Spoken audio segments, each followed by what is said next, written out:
Hoje, no Dia Nacional de Combate ao Abuso e Exploração Sexual de Crianças e Adolescentes, a Polícia Civil aponta que esse tipo de crime disparou durante a pandemia. Os detalhes com Beatriz Leão. As ocorrências de estupro de crianças e adolescentes dispararam no Rio Grande do Norte no primeiro quadrimestre deste ano, em comparação com o mesmo período do ano passado. Os dados são da Coordenadoria de Informações Estatísticas e Análises Criminais, a COINE, da Secretaria Estadual de Segurança Pública e Defesa Social. Segundo a COINE, no primeiro quadrimestre de 2020, foram registrados 62 casos de estupro em crianças com até 11 anos de idade no Rio Grande do Norte, enquanto em 2021 foram 77 casos em crianças da mesma faixa etária e no mesmo período, ou seja, 15 casos a mais. Já em relação aos adolescentes com idades entre 12 a 17 anos, também houve crescimento.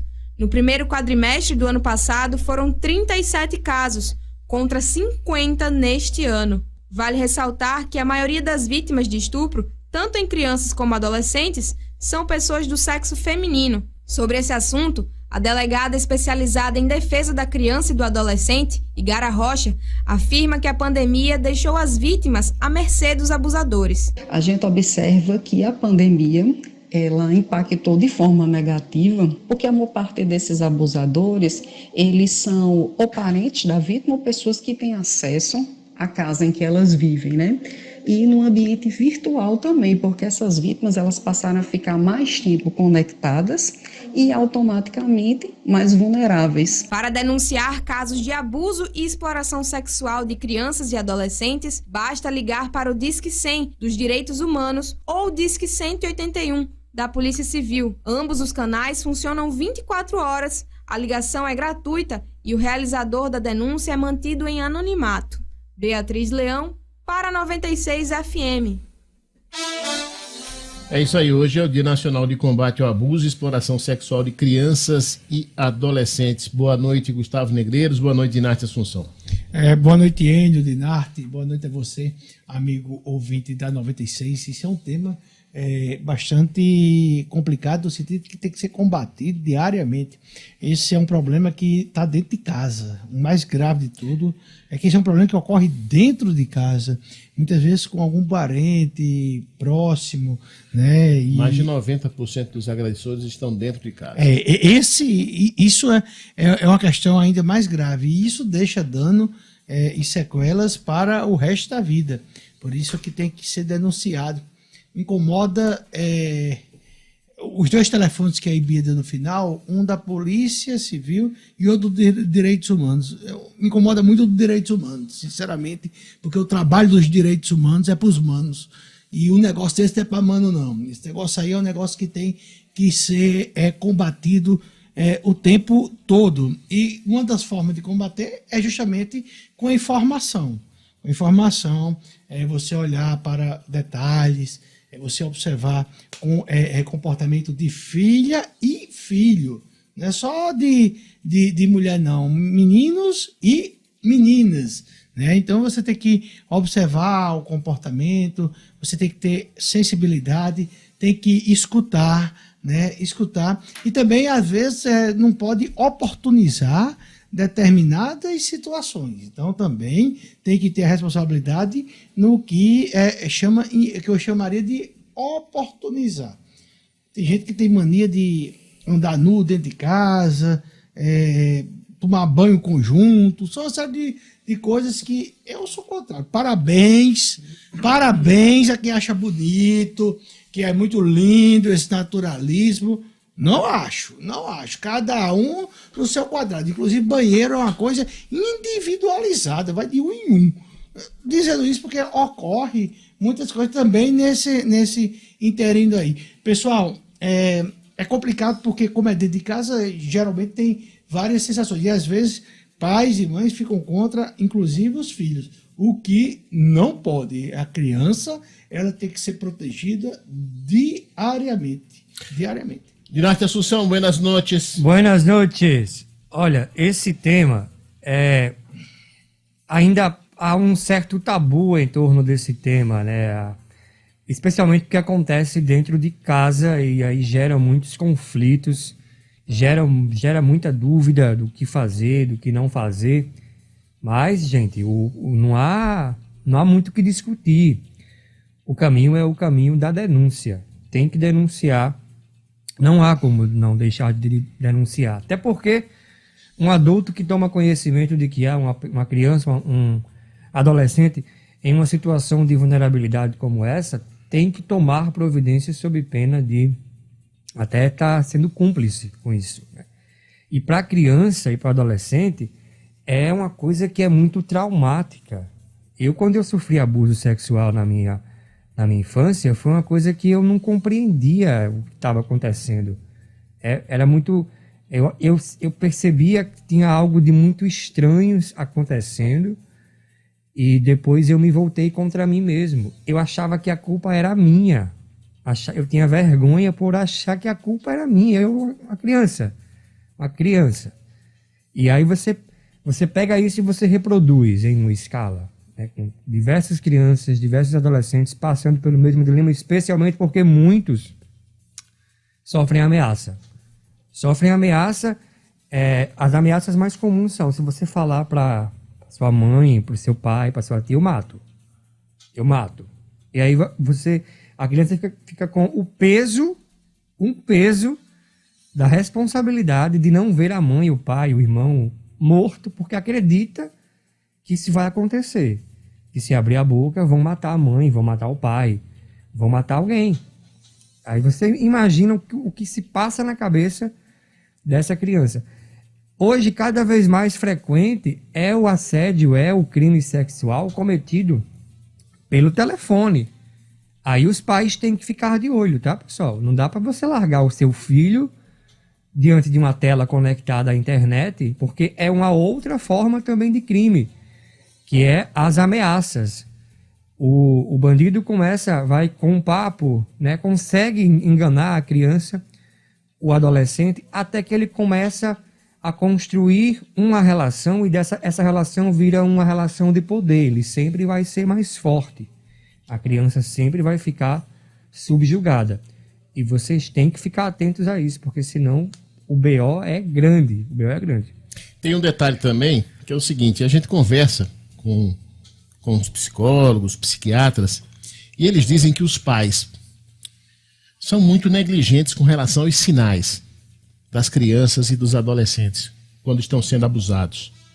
O pai às vezes acha que às vezes o pai separado, ou a mãe separada, acha que é uma malquerência, uma má vontade do filho ou da filha com aquele novo parceiro, com aquela nova parceira e tal. E aí são muito negligentes, entendeu? E ele falou especificamente do caso desse menino, o Henry, né? Que já vinha dando sinais para a mãe, e a mãe não tomou nenhuma atitude. Sabe, acabou acontecendo aquela tragédia. Então, eles reiteradas vezes falam para mim, os pais, principalmente hoje em dia, com a vida corrida que tem, são muito negligentes com os sinais. E ele disse mais, às vezes, eu peço para os pais observarem esses sinais até na escola. Até na escola. Quando um filho ou uma filha sua se recusa a ir para a escola, se recusa reiteradas vezes a ir para a escola, e você pergunta por que você não quer ir para a escola, ela simplesmente nega, diz que não quer ir para a escola, até aí você tem que buscar, você tem que investigar o porquê. Eles dizem, não é normal. Claro, uma vez ou outra uma criança diz, não, eu não quero ir para a escola hoje não, quero brincar, quero passear e tal. Não, mas sempre... Ele disse, até na escola, até no ambiente escolar, vocês têm que tomar cuidado. Sim, imagina em casa. E aí o ambiente escolar, que é um dos principais ambientes em que as crianças e adolescentes ganham recursos para lidar com isso, porque hoje há cartilhas, né? Professores orientam alunos, ensinam a eles, olha só, se o tio, se a tia, se o amigão lá da família tocar nessa parte do seu corpo, tem algo estranho, tá? E aí ensinam as crianças até a, não é nem vocalizar, mas a externar isso através de desenhos. A gente viu um exemplo claro aqui do que isso significa. Na semana passada, entrevistamos aqui mães e um professor, uma delas trouxe um desenho, vocês vejam o significado, né? O desenho, a criança em casa desenhando que queria ir à escola. O professor até explicou o significado, a escola grande, ele pequeno, ele sentindo vontade de estar ali, a proteção, tudo isso é externado através também de desenhos. No caso da mãe do Henry, o que chama a atenção é que não foi mais negligência, foi consentimento. Ela sabia o que estava acontecendo, foi cumplicidade. Ela não, eu acho que negligente foi o pai. O pai, sim, porque o pai... a gente tem esses relatos de que na hora de deixar o pai e voltar para casa da mãe, o menino não queria. O menino tinha uma resistência e o pai não percebeu. O pai não se atentou para isso aí. Deve ser uma culpa que vai carregar pelo resto da vida. É verdade. Mas a mãe tá mais ali para cúmplice mesmo do que para negligência. Coitado do pai. E aí, na justiça de família aqui do Brasil, olha, era muito difícil se o pai tivesse visto. Só basta o pai dizer, não, olha, por causa que o menino tá chorando aqui, não quer ir de jeito nenhum, eu não vou devolver o menino hoje. Meu amigo, e o mandato de busca e apreensão da criança, no dia seguinte, com a mãe, entrando na justiça. Então, assim, é complicado. Talvez faltou aí um diálogo dele com a ex-esposa, sabe? Mas, infelizmente, você mas se ela era cúmplice... Se ela era cúmplice, ela ia dizer que não tinha nada demais, não estava acontecendo nada. Mas vai não devolver. Vai não devolver. Não, claro, com certeza. Dentro de uma ordem judicial. A gente vê que ela consentia pelo padrão que ela tinha, né? A gente vê que houve conversas em que ela reclamava com ele por ele ter entrado no quarto, trancado a porta, ter ficado a sós, como então ela sabia o que acontecia. Teve aquela história com a empregada, aquela conversa dela com a secretária dela, que ela só chegou em casa mais de 2 horas depois do que do relato. Se ela fosse mais preocupada, ela teria voltado imediatamente. Olha só, a gente tem alguns dados que foram encaminhados para a gente pela Coordenadoria de Informações e Estatísticas de Análise Criminal, o COINE, né? E a Secretaria Estadual de Segurança Pública e da Defesa Social, SESED. Olha só, registros aqui no Rio Grande do Norte. Registros de estupro de vulnerável no Rio Grande do Norte. Sexo feminino, de 0 a 11 anos. Em 2020, foram 47. Em 2021, 55. Masculino, de 0 a 11 anos. Em 2020, 14. Em 2021, 22. Registros de estupro de vulnerável no primeiro quadrimestre de 2021, comparado com o mesmo período de 2020. Feminino, 12 a 17 anos. Em 2020 foram 33. Este ano, 2021, 42. Masculino, de 12 a 17 anos. Em 2020 foram 4. Ano 2021 dobrou, 8. Enio, esses números estão extremamente subnotificados. Mas sem dúvida. Extremamente. Sem dúvida. Esses casos, você está falando aí de casos... A gente está falando do registro. Nas dezenas, não são dezenas. Isso aí é na casa das centenas, milhares se bobear. Porque é muita gente que não denuncia. E quando denuncia, às vezes tem que lidar com outra agressão, a do Estado. O Estado agride na hora de você denunciar, duvida, faz você passar por outro constrangimento. Geralmente a vítima passou por uma violência e não quer se submeter a outra. Mas aí tem um outro lado, sabe, Nath? Existe a função daquela pessoa que está lá na ponta, que também não pode acreditar em tudo que chega, que lá tem que ter essa agressão, são perguntas. E também tem o lado emocional, sabe? Tem um lado passional, tem aquele lado da pessoa apaixonado, vivendo um momento novo, vivendo um amor novo, sabe? Mas a gente tá falando de estupro de vulnerável. Isso aí eu tô falando. Eu tô falando o seguinte: que a situação familiar. Aquela situação familiar, o cara separado com uma companheira nova, ou uma mulher separada com um cara novo, entendeu? E a princípio, no comecinho, mesmo que a criança, que o adolescente emita alguns sinais para aquela pessoa está embebida numa paixão, num novo relacionamento, tudo é lindo, tudo é maravilhoso. Eu estou falando isso porque algumas pessoas que conversam comigo dizem que tudo isso leva a pessoa a ficar negligente, cegar realmente. Não dizem que paixão cega? Sim. Cega. E você não consegue ver. Essa questão de abuso. Você não consegue ver que sua filha está sendo abusada, que seu filho está sendo abusado, ou que seu filho está sendo agredido, ou que sua filha está sendo agredido.